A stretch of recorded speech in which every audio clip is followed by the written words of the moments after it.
Penurunan karir juga penurunan kualitas bermain dari Jordi Amat semenjak pindah ke Liga Malaysia. Dan kita juga harus akui, kalau biang kekalahan timnas Indonesia dari Irak di leg kedua ataupun di leg pertama sebelum-sebelumnya, bisa kita bilang itu karena Jordi Amat. Mari kita bahas dari sudut pandang penikmat sepak bola, bukan pengamat sepak bola. Teman-teman semua, kita masih ingat dulu begitu kecewanya kita supporter Indonesia ketika Jordi Amat akhirnya memutuskan untuk bergabung dengan JDT di Liga Malaysia. Kenapa kita kecewa? Karena Jordi Amat ini adalah grade yang bukan A lagi, bisa dibilang A++ menuju S lah gitu kan. Tapi tiba-tiba pindah ke JDT yang Jordi Amat mengaku waktu itu katanya ingin beradaptasi dengan sepak bola Asia. Tapi tetaplah bagi kita itu adalah sebuah penurunan karir. Walaupun memang Jordi Amat kita udah tahu bahwa sekarang udah cukup tua lah ya. Wajar juga mungkin kalau seandainya Jordi memilih ke Liga Malaysia atau ke Asia misalkan, itu juga keputusan dia yang harus kita hargai. Tapi kita harus akui bahwa Liga Malaysia tidak sekompetitif Liga Asia lain. Mungkin kalau Jordi pindahnya sekarang dari Liga Spanyol atau Liga Inggris tadinya, ya seenggaknya mungkin Liga Belgia kayak Sandy Walsh ya,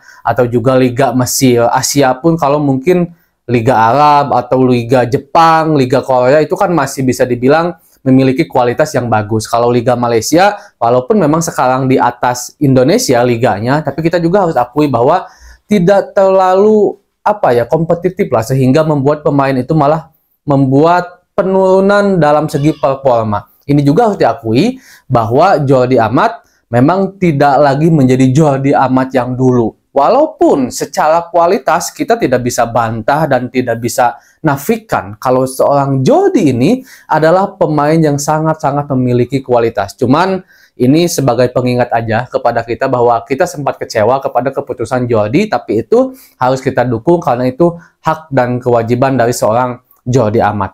Nah, soal melawan Irak.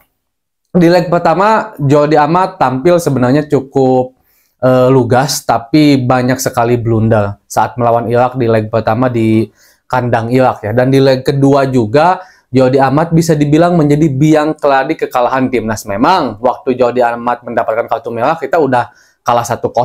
Tapi kemungkinan untuk timnas bisa menyamakan kedudukan atau bahkan unggul, itu masih ada. Kalau seandainya pemain timnas Indonesia masih lengkap 11 pemain. Itu masih ada kemungkinan lah untuk kita bisa menyamakan kedudukan atau bahkan menang. Tapi ketika Jordi Amat keluar, akhirnya itu menjadi titik balik di mana kita begitu sulit untuk menyamakan kedudukan. Walaupun saya juga sepakat dengan apa yang dikatakan oleh Coach Sinteyong kalau Jordi Amat tampil sangat bagus sebenarnya ketika melawan Irak. Dia solid, dia dengan ciri khasnya yaitu pemain modern yang bukan hanya bertugas untuk menjadi pemain bertahan, tapi juga bertugas menjadi orang yang pertama kali membangun serangan. Dengan intelijensi seperti pemain tengah, itulah Jordi Amat dengan ciri khasnya. Jadi secara umum sebenarnya Jordi Amat ini main sangat bagus bagi saya. Sangat-sangat bagus penilaiannya. Cuman karena mungkin menjadi sedikit minus karena dapat kartu merah itu. Itu aja mungkin yang menjadikan Jordi seolah-olah menjadi kambing hitam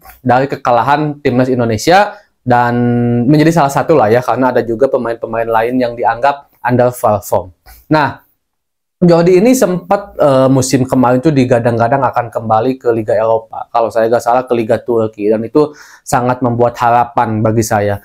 Walaupun sebenarnya jika dilihat dari segi kualitas, seharusnya Jordi Amat masih bisa lah bersaing di Eropa pun seenggaknya, walaupun bukan Eropa tingkat level atau ring satunya ya, kayak Liga Belgia, mungkin liga-liga kayak Swiss itu masih bisa lah kalau menurut saya ya, jika dilihat dari kualitas Jordi Amat ketika pertama kali pindah dari Malaysia. Kalau sekarang mungkin agak sedikit kurang tekanan juga bagi Jordi, karena kita tahu kalau di Liga Malaysia JDT begitu superior, tidak punya tidak punya pesaing yang benar-benar bisa menyaingi JDT. Jadi Jordi serasa bagus sendirian di Liga Malaysia. Untuk sekarang mungkin Jordi udah terlalu tua kalau dia harus bisa pindah kembali nge-up level liga agar dia bermain juga lebih bagus lagi. Itu agak sulit ya kalau untuk Jordi yang umur sekarang. Cuman kita harus akui kalau Jordi udah sedikit agak menurun dibandingkan dengan Jordi yang dulu. Walaupun